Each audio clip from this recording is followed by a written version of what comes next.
آج کی مجلس مخصوص اور منسوب ہے اس شہنشاہ معظم کے نام کے ساتھ جن کا نام نامی اتنا خوبصورت ہے کہ حسن لکھا جائے تو حسن پڑھا جا سکتا ہے۔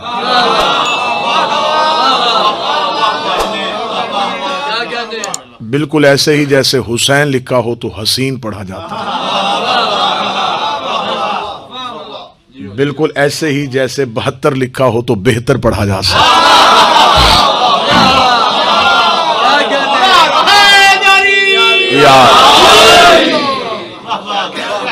نسل رسول کی بسم اللہ سے نسل رسول کی بقا کے ضامن شہزادہ امن سرکار امام حسن، وہ عظیم بادشاہ، وہ عظیم شخصیت جو حسین کے بھی امام ہے۔ اگلی سطر جن کی تاریخ سے دلچسپی ہے ان کے لیے کہوں، وہ رسول زادہ جس نے رسول کو ابو جہل کے تانے سے بچایا۔ جب مکے کے کافروں نے کہا رسول سے تیری اولاد کوئی نہیں، تیری نسل کوئی نہیں، تیرا مذہب کیسے چلے گا؟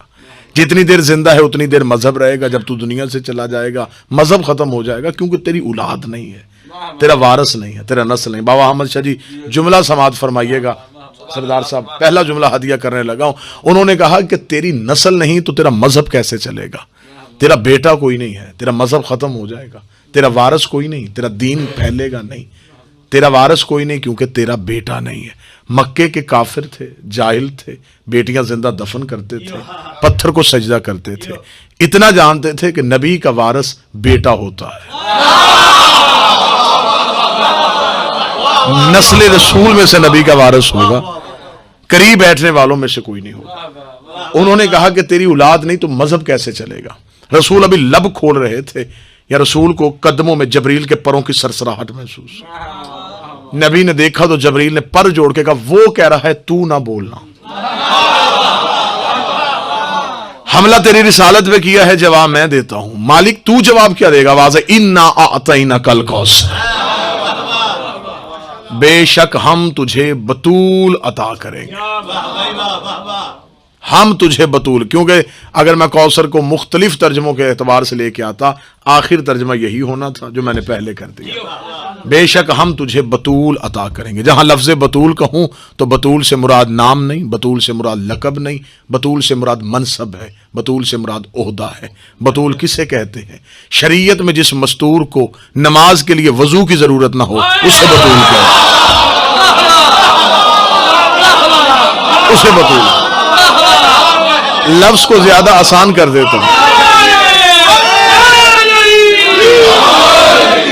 جس مستور کو اور آسان کر، جس مستور کو پورا مہینہ قرآن تلاوت سے نہ روکے، مصلی عبادت سے نہ روکے، اسے بطول کہتے ہیں۔ صحیح بخاری میں باب ہے، باب مناقب فاطمہ، اس میں لکھا مدینے کی عورتیں اکٹھی ہو کے نبی کے گھر آ گئی، نبی کی زوجہ سے پوچھا تو بھی اسی گھر میں رہی، زہرا بھی اسی گھر میں رہی، بتا سکتی ہے زہرا کتنی پاک ہے؟ نبی کی زوجہ نے کہا ما اقول فی حقھا ولدت الحسن بعد صلاۃ الظہر وصلیت العصر، میں تمہیں بتاؤں یہ کتنی پاک ہے، ظہر پڑھ کے حسن جیسا امام دیا، عصر کے لیے پھر مصلی پہ آگے کھڑی، ظہر پڑھ کے حسن جیسا۔ اور خود جناب ام ایمن روایت کرتی ہیں کہ 15 رمضان کو مجھے امیر المومنین نے کہا کہ آج میرا بیٹا آ رہا ہے۔ ام ایمن کنیز ہے رسول کی، جناب عبداللہ کی اصل کنیز جناب عبداللہ کی تھی، رسول کے پاس آئی، رسول نے جناب سیدہ کے نام کے ساتھ منسوب کر دی۔ ام ایمن روایت کرتی ہیں کہ میں پورا دن شہزادی کے ساتھ ساتھ رہی کہ آج امیر المومنین نے کہا ہے کہ میرا حسن آ رہا ہے۔ ظہرین کے وقت جب شہزادی مصلی پہ بیٹھی، ام ایمن کہتی میں نے بی بی کے پیچھے مصلی بچھایا، نبی کی بیٹی کی سانسوں کو میں نے تسبیح سمجھ کے گننا شروع کیا، رسول کی بیٹی حالت سجدہ میں تھی، نماز پڑھ رہی تھی، ابتدائے عبادت ہو رہی تھی، میں دیکھ رہی تھی۔ ام ایمن کہتی میں پریشان ہو گئی کہ ظہرین ڈھل رہی ہے، علی نے کہا تھا کہ آج بیٹا آئے گا۔ ام ایمن کہتی ہے کہ میں پلٹی تاکہ علی کے حجرے کی جانب جا کے مولا سے پوچھوں مولا آج ہی کا دن کہا تھا، تو بھی سچا ہے، یہ بھی سچی ہے، جو آپ نے کہا وہ بھی سچ، جو میں دیکھ رہی ہوں وہ بھی سچ۔ ام ایمن کہتی ہے ابھی میں پلٹی ہوں، علی کا حجرہ نہیں آیا، یا مجھے زہرا کی تسبیح کے ساتھ کسی بچے کی تسبیح کی آواز۔ جب میں نے پیچھے مڑ کے دیکھا تو ماں تشہد میں تسبیح کر رہی تھی، بیٹا سجدے میں تسبیح کر رہا تھا۔ اس میرے مالک پہ چند الزامات لگائے جاتے ہیں تاریخ میں ان الزامات کا جواب دینا چاہتا ہوں۔ چند الزامات، کیونکہ اس میرے مالک کو کم پڑھا جاتا ہے، بہت کم ان کی سیرت کا مطالعہ کیا جاتا ہے، چند الزامات بابا جی لگتے ہیں۔ پہلا الزام یہ لگتا ہے کہ امام حسن علیہ السلام شاید لڑنا نہیں جانتے تھے، شاید جنگ کو بہتر نہیں سمجھتے تھے، صلح و پسند تھے، امن کو بہتر سمجھتے تھے، جنگ و جدال کو بہتر نہیں سمجھتے تھے۔ اس پہ امام حسن کی شجاعت پہ حرف نہیں آنا چاہیے، یہ نہیں کہنا چاہیے کہ رسول کا بیٹا شجاع نہیں تھا۔ میں امام حسن کی شجاعت کو ایک جملے میں بند کرنے لگا ہوں۔ کتنا بڑا شجاع تھا حسن، عباس حسن کے شاگرد تھے۔ سرکار ابوالفضل عباس کو جنگ میں تیر تلوار یہ مولا امام حسن علیہ السلام نے سیکھا۔ کتابیں لکھتی ہیں کہ جب جنگ صفین میں سرکار ابوالفضل عباس میدان میں تھے تو یہی بسم اللہ درود سارے حضرات مل کے بلند آواز سے پڑھیں، اللہم صلی علی محمد و علی۔ سرکار امام حسن مجتبی علیہ السلام ٹیلے پہ کھڑے ہو کر سرکار عباس کو لڑنا سکھا رہے تھے۔ بلکہ مفتی جعفر حسین نے شرح نہج البلاغہ میں لکھا کہ جب جنگ جمل میں مولا علی نے اپنے بیٹے محمد بن حنفیہ کو بھیجا کہ محمد ان پہ حملہ کر، محمد بن حنفیہ حملہ کرنے کے لیے جب آگے گئے تو سامنے سے 1000 تیر اکٹھا آ گیا، 1000 تیروں کی بوچھاڑ اکٹھی محمد بن حنفیہ کی طرف آئی، یوں تیروں کی بارش کا آنا تھا یا محمد بن حنفیہ پیچھے ہٹے۔ 5ویں قدم پہ گئے تھے محمد بن حنفیہ یا قریب سے گھوڑے سے تیزی کے ساتھ امام حسن چیرتے ہوئے نکلے اور 1000 تیر اندازوں کو چیر کے حملہ کر دیا۔ جناب محمد بن حنفیہ کے چہرے پہ زردی آ گئی، سر کو جھکا کے علی کے سامنے آ گئے۔ علی مسکراتے ہوئے اٹھ کے کھڑے ہوئے، محمد بن حنفیہ کو شانوں سے پکڑا، تھام کے کہا تو کیا سمجھ رہا ہے اس لیے شرمندہ ہو رہا ہے کہ تیرے قدم ہٹ گئے اور حسن آگے چلا گیا؟ اس میں شرمندگی کی کیا بات ہے؟ تیرا اور اس کا کوئی موازنہ ہے؟ تو علی کا بیٹا ہے، وہ محمد کا بیٹا ہے، تو علی کا بیٹا، بسم اللہ، وہ رسول کا بیٹا۔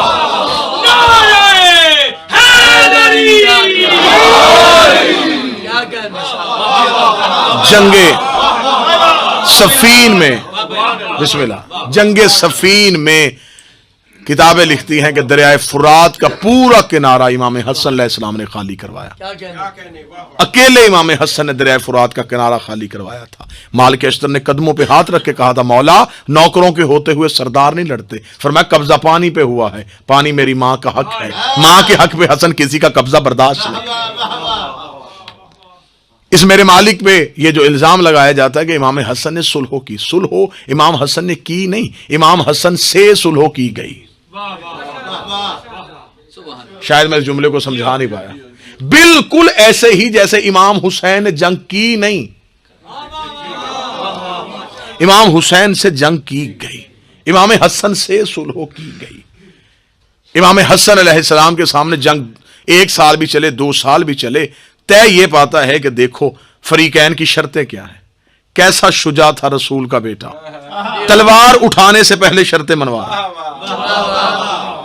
جب کاغذ قلم چل کے امام حسن کی دہلیز پہ آئی تو امام حسن نے کہا نانا جنگ تو میں جیت گیا، یہ وہی نہیں کاغذ قلم لے کے آئے جن سے تو نے مانگا تھا۔ تاریخ میں آج بھی ابن خلدون سے لے کے سلیمان ندوی تک جس نے بھی سیرت لکھی اس نے لکھا کہ امام حسن علیہ السلام نے پہلی شرط لکھوائی کہ آج کے بعد حاکم شام قرآن اور سنت پہ عمل کرے۔ جن کی تاریخ سے دلچسپی ہے، یوں حکومت سامنے پڑی تھی، ان کی نظریں تھی حکومت پہ، للچائی ہوئی نظروں سے وہ حکومت کو دیکھ رہے تھے۔ امام حسن نے کہا حکومت چاہیے، شرط مان، قرآن اور سنت پہ عمل کرے گا۔ اس نے دستخط کر دیے، لیکن یہ نہ سوچا کہ حسن کتنی بڑی جنگ جیت گیا۔ حسن نے دستخط کروا کے تاریخ کا حصہ بنا دیا کہ اس سے پہلے نہ یہ قرآن پہ عمل کرتا تھا نہ یہ سنت پہ عمل کرتا۔ اگر اس کا عمل قرآن اور سنت کے مطابق تھا تو علیحدہ شرط کیوں رکھی؟ بالکل حاکم شام کے پیچھے کھڑا تھا اس کا ملعون ترین مشیر تھا عمر بن عاص۔ یہ تنخواہ غلط مشوروں کی لیتا تھا، یہ ہمیشہ غلط مشورے دیا کرتا تھا اور تنخواہ غلط مشوروں کی لیتا تھا۔ یہ پیچھے بیٹھا تھا، اس نے حاکم شام سے کہا اس نے شرط لکھوا دی، تو نہیں لکھوائے گا؟ ایک شرط تو ہماری طرف سے بھی ہونی چاہیے، شرطیں فریقین کی ہوتی ہیں، ایک کی نہیں ہوتی۔ اسے کہا جلدی بتا شرط کیا لکھواؤں؟ اسے کہا اس نے لکھوائی ہے قرآن اور سنت پہ عمل کرے گا. سرکار سنیے گا تو شرط لکھوا کہ سیرت شیخین پہ بھی عمل ہوگا. سیرت شیخین پہ عمل کروایا جائے گا. جب سیرت شیخین پہ تقریر پہ پرچہ ہوتا ہے اشارے پہ نہیں ہوتا, اور یہاں تو ویسے بھی نہیں ہوتا. سیرت شیخین پہ عمل ہوگا. جب سیرت شیخین کا لفظ ہے, جملہ سنیے گا, امام حسن زیر لب مسکرائے. حاکم شام نے کہا حسن اس میں مسکرانے کی بات نہیں, شرطیں برابر تھیں, آپ نے لکھوائی میں نے مانی, میری شرط بھی مانی ہے. امام حسن نے کہا میں ماننے کے لیے تیار ہوں, شرط لکھوانا چاہتا ہے, لکھوانا چاہتا ہوں. پھر سوچ رہے لکھوانا چاہتا ہے, جی لکھوانا چاہتا ہوں, بار بار کیوں پوچھ رہے ہیں؟ امام حسن نے کہا میں نے شرط لکھوائی قرآن اور سنت کی, تو لکھوا رہا ہے سیرت شیخین کی, اس کا مطلب تو مان گیا ہے ان کی سیرت قرآن کے مطابق نہیں.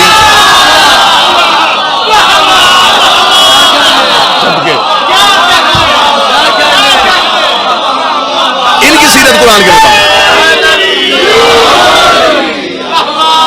اگر ان کی سیرت قرآن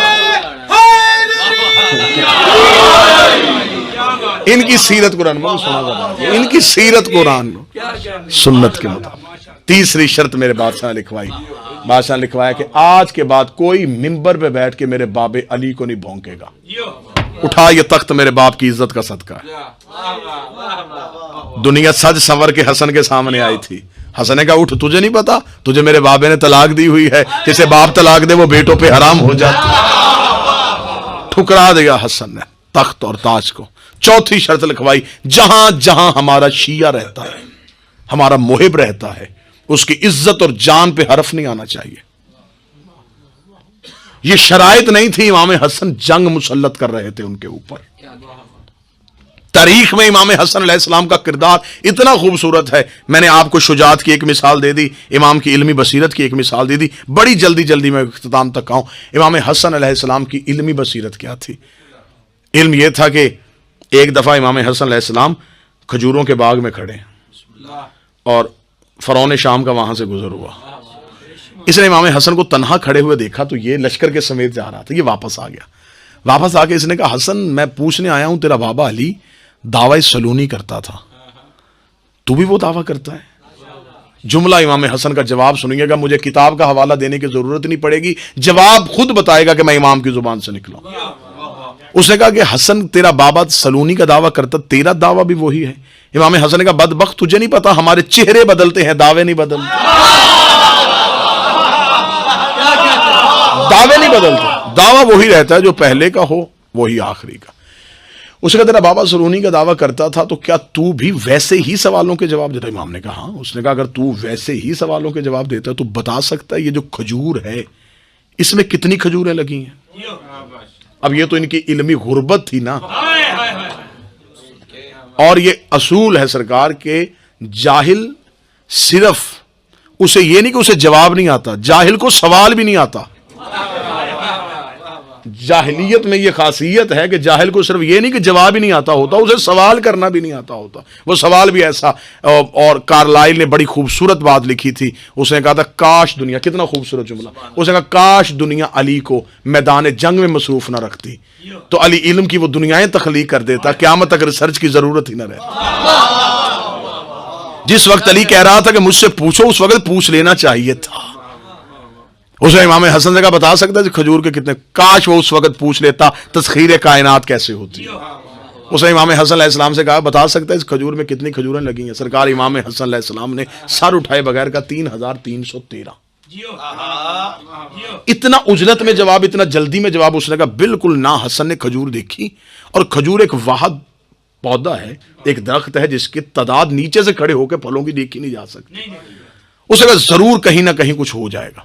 اسے نوکروں سے کہا جلدی چڑھو, ساری کھجوریں اتارو, ابھی امامت کا امتحان ہوگا, ابھی دیکھ لیتے ہیں کہ حسن کا دعویٰ باپ کے دعوے کے برابر ہے یا نہیں. کھجوریں گننی شروع ہو گئیں. جب کھجوریں گنتے امام حسن علیہ السلام کھڑے ہیں, کھجوریں گنتے جب 3313 کھجوریں پوری ہوئی, اب شرمندہ ہوا ہے لیکن اب مان نہیں رہا. چلتے ہوئے کہنے لگا اچھا حسن تیرا بابا بھی غیب جانتا تھا, تو بھی غیب جانتا ہے, وہ بھی غیب سے بتایا کرتا تھا, تو بھی غیب سے بتا دیتا ہے. اس کا مطلب تم ہاشمیوں کے پاس غیب کی خبریں ہوتی ہیں. چل رہا تھا, امام پیچھے چلے, کاندھے پہ ہاتھ رکھ کے امام نے کہا واپس آ, میں نے غیب سے نہیں کہا, میں نے کہا یہ ہو گئی.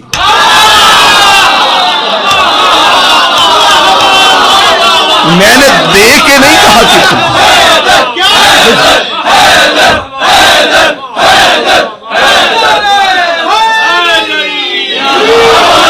میں نے کہا جس بندے کو دلیل چاہیے یہ وہی حسن ہے جس نے کہا تھا شرم نہیں آتی عورت ہو کے مردوں میں آ گئی۔ صاحب کن کو حسن کہتے ہیں، جو کہہ دیں وہ ہو جائے، اور جو کہہ کے کرے وہ مخلوق نہیں ہوتی، وہ اللہ کی صفات ہوتی ہیں، وہ اللہ کے ارادے ہوتے ہیں۔ امام حسن علیہ السلام کا علم اس بلندی پہ، ایک دفعہ حاکم شام نے خط لکھا اور اس نے خط میں ایک سوال لکھا، اس نے کہا کہ حسن ہر سوال کا جواب قرآن سے بتاتا ہے، تو یہ بتا جو ہم اموی ہیں ہماری داڑیاں گھنی نہیں، تم ہاشمیوں کی داڑیاں گھنی ہیں، یہ ہماری داڑیاں کہیں کہیں ہیں، تمہاری داڑیاں گھنی ہیں، اس کا ذکر قرآن میں کہیں ہے؟ امام حسن نے فوراً کاتب سے کہا کاغذ اٹھا جواب لکھ، اسے کہہ دے تو نے قرآن نہیں پڑھا، اللہ قرآن میں کہتا وَالْأَخْرَجُ الْأَرْضَ الطَّيِّبَ وَالْأَفْسَدُ الْأَرْضَ الْخَبِيثَ، خدا پاک زمینوں سے پاک فصلیں نکالتا ہے، خبیث زمینوں سے خبیث فصلیں نکالتا ہے۔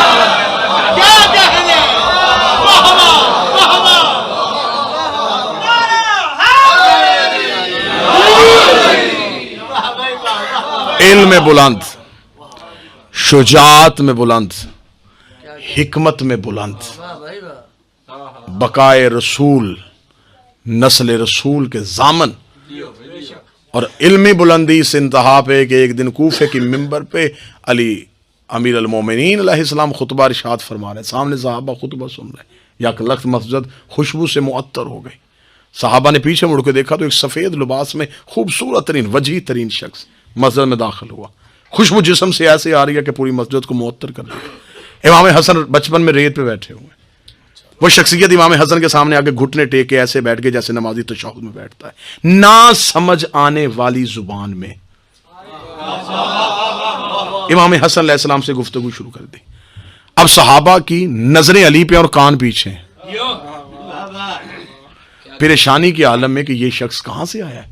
آخر ایک صحابی اٹھا، اس نے کہا مولا خطبہ روک کیے گا، ہمیں کچھ سمجھ نہیں آ رہی، ایک لمحے کے لیے بتائیں یہ کون ہے، یہ ہم نے مکہ اور مدینہ میں کبھی نہیں دیکھا، یہ چہرہ بھی عرب کا نہیں لگتا، یہ لہجہ بھی عرب کا نہیں ہے، یہ کون ہے اور حسن سے کیا کہہ رہا ہے؟ فرمایا تم میرا خطبہ سنو، یہ خضر نبی ہے جو کبھی کبھی حسن سے پوچھتے ہیں، یہ خضر ہے جو حسن سے پوچھنے کے لیے آتا ہے۔ قرآن کہتا ہے کہ جناب خضر موسیٰ کے استاد تھے، جو موسیٰ کا استاد ہے وہ حسن کا شاگرد۔ امام حسن علیہ السلام نے یوں جب تخت اور تاج دے دیا صرف چند شرائط پہ اور اسلام کو جنگ و جدال سے بچایا۔ دو حسن ہیں 12 میں، دو حسن، ایک دوسرے بادشاہ حسن، ایک 11ویں بادشاہ جن کا آج دن ہے، وہ بھی حسن یہ بھی حسن۔ جملہ سنیے گا جن کو تاریخ کے موضوعات سے دلچسپی ہے، اس حسن کے بعد بھی کربلا تھی، اس حسن کے بعد بھی کربلا، وہ حسن بھی انقلاب کی تیاری کر کے گیا، ذہنوں کو کربلا کے لیے تیار کر کے گیا۔ اس امام حسن کا لقب عسکری کیوں ہے؟ عسکری کہتے ہیں فوج والے کو، وہاں بھی حسن انقلاب کی تیاری کر رہا تھا، یہاں بھی حسن انقلاب کی تیاری کر رہا۔ امام حسن علیہ السلام نے جب چند شرائط پہ حکومت اٹھا کے دے دی، چلا گیا حاکم شام مسجد میں بیعت کروانی شروع کر دی، جلدی آؤ بیعت کرو۔ حسن نے شرطوں پہ خلافت دے دی ہے، شرطیں مان لی ہیں ہم نے، حسن نے حکومت دے دی ہے ہمیں۔ اب یہ دونوں اطراف، آخری جملے کہہ رہا ہوں فضائل کے، دونوں اطراف اس نے سونے کے سکوں کے ڈھیر لگا دیے، درمیان میں یہ بیٹھ گیا، لوگ آگے بیعت کر رہے ہیں، یہ شخصیت کے مطابق پیسے دے رہا ہے، بات سمجھی؟ جیسی شخصیت بابا ہمیشہ دی آ رہی ہے، اس شخصیت کے مطابق اسے نوازا جا رہا ہے، اس کا عرب میں کتنا کردار ہے اتنے سونے کے سکے دیے جا رہے ہیں۔ تو جو ہے صاحبان، سونے کے سکے اسے نواز رہا ہے، حاکم شام اور بیعت کروا رہا ہے۔ چلے میں یہاں پہ جملہ مجمع کو بیدار کرنے کے لیے کہہ دیتا ہوں، پہلی بار پیسے دے کے ووٹ لینا اس نے شروع کیا۔